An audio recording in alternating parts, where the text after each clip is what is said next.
কিছে কথা আছে বসকে জায়গা কথা আছে তোরে কইছি না জায়গা এই তোর কইছি না এখান থেকে যেতে ভাই ভাই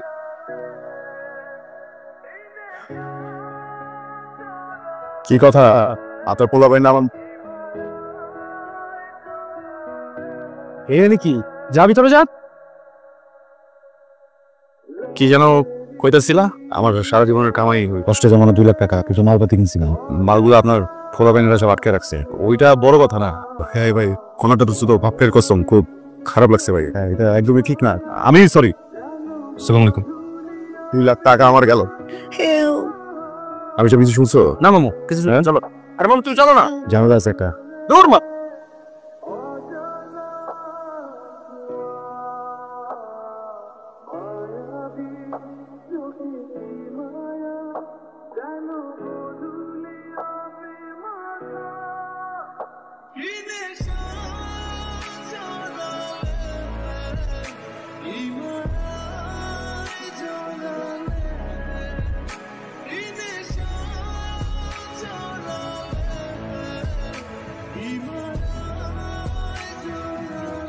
রিপোর্টে আসেন কেমনে? জানেন কিছু তো জানেন। এখনই আসছে। ক্লিনিকে গিয়েছিলাম, ইঞ্জেকশন দেয়, আমার কিছু মনে নেই। যখন আমার জ্ঞান ফিরে একটা রুমের ভেতর অনেকগুলো মেয়েরা একটা লোক এসে আবার আমাদের ইঞ্জেকশন দিয়ে চলে যাচ্ছিল। বাপের কসম, এমন আমি গল্প শুনে কিছুই বুঝলাম না। এখানে কেন আসছে? কোন চেহারা? আফতাব।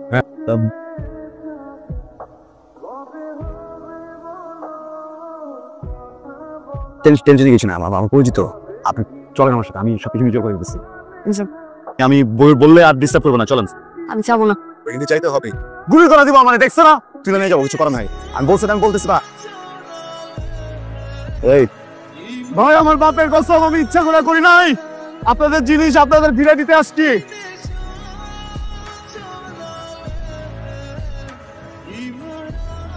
ভাই ভাই ভাই ভাই ভাই ভাই আমি বুঝতে পারি নাই ভাই, ভুলে গেট খুলে ফেলছি ভাই। কোনো ঝামেলা ছিল না ভাই। ভাই ভাই ভাই ভাই ভাই ভাই ভাই ভাই গুলি করুন না ভাই, অনেক বড় বিপদে পড়ে যাবো ভাই। এইখান থেকে নড়িস না বস। ভাইটাকে তো পাওয়া গেছে, ওই পোলাটাই নিয়ে আসছে। এখন পোলাটাকে কি করবো, ছেড়ে দিই? খানকির পোলা, তাহলে তো আমাকে সব কিছু ফাঁস হয়ে যাবে।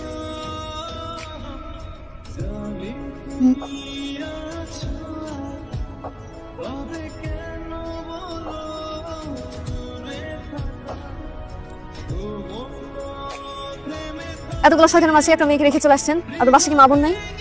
আমি এই জায়গার স্থানীয় ছেলে, বুঝছেন? সেই জায়গায় পাবো, সেই জায়গায় মরতে হবে। আমি তো লুকাতে পারবো না। এটা করতে হবে, এই জন্য করছি। কথা দিলাম আর কোনোদিন ওদের কাছে আপনার নিবো না। আপনাকে আমার চেনা হয়ে গেছে। আমি চাইলে কিন্তু এই জায়গায় ফালাই দিয়ে আসতে পারতাম। রেখে আসতাম মানে? আপনার জন্য আমি বিপদে পড়ছি। আপনি চলেন আমার সাথে থানায়, মামলা করবো ওদের নামে। যাবো না। আপনি যাবেন, আপনার নামে মামলা করবো। এই এই পেশেন্টের রিলেটিভ কে আছে? কি হন আপনি খুশি? আমি তো কিছুই না, ওই রাস্তার ভিতরে ঝামেলা পড়ছিল, ভাবলাম যে শান্তি করি। ব্যাপারটা তো আসলে সেন্সিটিভ, এই ক্লোরোফর্ম মাত্রা থেকে একটু ওভারডোজে দেওয়া হয়েছে।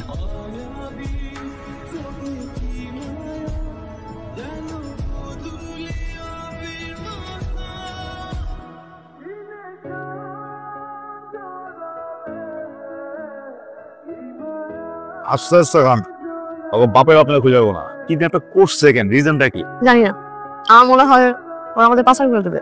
হাসপাতাল গেছেন কেন? আমার বয়ফ্রেন্ড ছিল, ওর সাথে ঝগড়া করে ক্লিনিকে যাই। অ্যানেস্থেশিয়ার পর আর আমার কিছু মনে নেই। ক্লিনিকে কেন গেলে? বাপের কসম, কোনদিন কাউকে হাসপাতাল যেতে দেখি নাই। মানে আমি প্রেগন্যান্ট। অ্যাবসেন্ট করে দেখেছিল। এখন কি করবেন?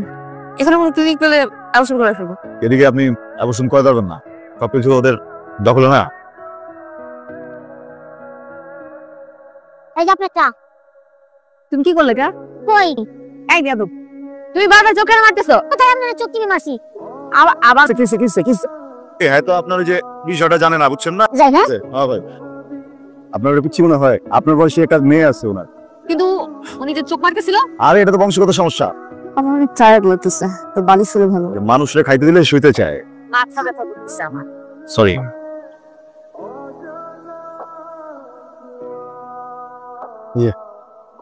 উঠবেন, আবে কাছে আসছে না, বা পাশের পাজরে কি যেন হয়।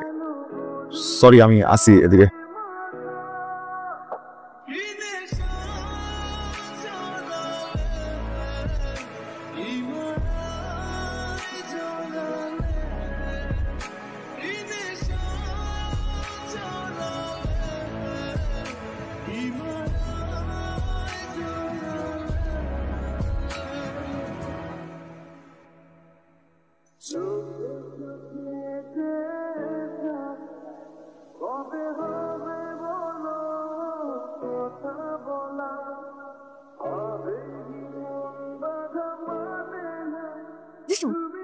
ওরেন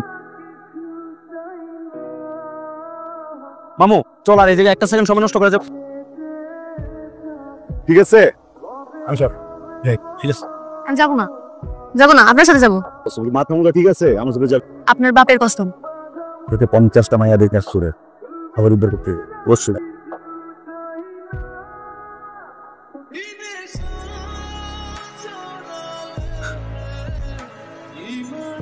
আমি আমার বাপ ছাড়া নিকেও থাকে না আঙ্কেল কোথায়?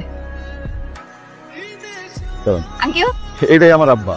তাহলে আপনি যে তাতে চেঞ্জ করে নেন আমি একটু কাপড় পাল্টানি নাকি এখানে থাকি সুন্দর তো সব। এখানে থাকলে হঠাৎ করে লোকজন চলে আসলে পালানোর কোনো জায়গা পাবো না। বসেন। বাপের কসম কেন যেন আমি জন্মানোর আগেই সবার গলার কাটা হয়ে গেল। সবাই গুলো এই বাচ্চা রাখা দেবে না, বাচ্চা ফালাই দাও। আমার আম্মা নাচুর বাদ্দা আমি মরে যাবো গাড়ি এই বাচ্চা ভালো কি যুদ্ধটা করতেছে হবে। সবাই মিলা মশল টশল নিয়ে আসছে আমার বাড়ি জ্বালাই দিই বুঝতে জ্বালাই দেওয়া এমন সময় প্রত্যেকে যেন হিরোর মতো আমার বাবা এসে আমার আম্মার হাতটা ধরছে। যেই লোক কোনো কারণ ছাড়াই আমার আম্মার আর আমার জীবনটা বাঁচায় রাখুক ওই লোকটাকে কেমনে এক্সপায়ার হইতে। আমি আপনার ব্যাপারটা বুঝি। দেখেন মানুষ ভুল করতে পারে, কিছু কিছু মানুষের ভুল হইতে পারে। পেটের ভিতরে যে জীবন এটা ভুল না, এটা সন্তান। ওই উপরে কিন্তু বৈষ্ণব সৃষ্টিকর্তা দেয় উপহার মাইরেন না। আমি এই সন্তানের দায়িত্ব নিতে চাই, আপনার দায়িত্ব নিতে চাই, শক্ত করে আপনার হাত ধরতে চাই। জীবন চলে গেলেও কোনো তুমি হাত ছাড়েন না। আরে হবার কিছু নাই, মন থেকে বলি নেই।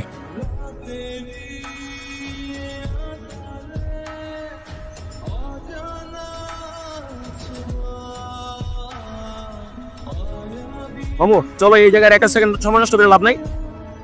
চলো আপনি না বলছিলেন বাচ্চার দায়িত্ব নেবেন, কখনো হাত ছাড়বেন না, হাত তো ছেড়ে দিলেন। আপনার নামটা জানা হয় না? তানহা। রাফসান। বোটের রাস্তায় অনেক ঠান্ডা, বাচ্চার মা দুইজনের জন্যই অনেক ক্ষতিকারক। বাচ্চার বাবা অনেক কষ্ট পাবে। বাপের প্রশ্ন